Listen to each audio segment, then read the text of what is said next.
எரிபொருள் ஹெல உரிமைய கட்சியின் தலைவரும் வழக்கறிஞருமான உதயன் கம்பன்வில் அவர்கள் நாடாளுமன்ற உறுப்பினர்களின் கொடுப்பனவுகளை அரசாங்கம் கையாள்வது குறித்து இன்று கடுமையாக விமர்சித்துள்ளார். அதிகாரப்பூர்வ நோக்கங்களுக்காக பொதுமக்களிடமிருந்து பெறப்பட்ட நிதியை அரசியல் கட்சி நிதிக்காக நன்கொடையாக வழங்கப்படுவது சட்டப்படி குற்றம் என்று அவர் குறிப்பிட்டுள்ளார்.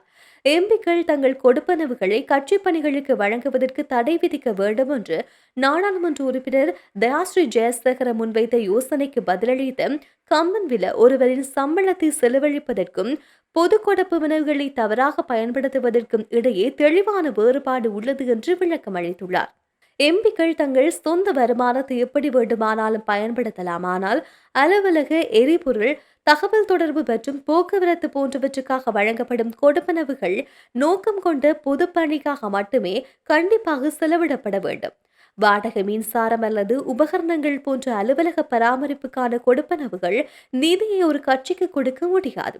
அவ்வாறு செய்வது பொதுப்பணத்தை தவறாக பயன்படுத்துவதாகும் என்றும் அவர் மேலும் கூறியுள்ளார். இத்தகைய செயல்கள் பொது சொத்துக்களை தவறாக பயன்படுத்துவதாகும். இது பிணையில் வெளிவர முடியாத குற்றம் என்று கம்பன்விலை எச்சரித்துள்ளார். இந்த அரசு பணத்தை தவறாக பயன்படுத்தும் 159 அரசு தரப்பு எம்பிக்களும் ஒரு தீவிரமான குற்றத்தை செய்கின்றார்கள்.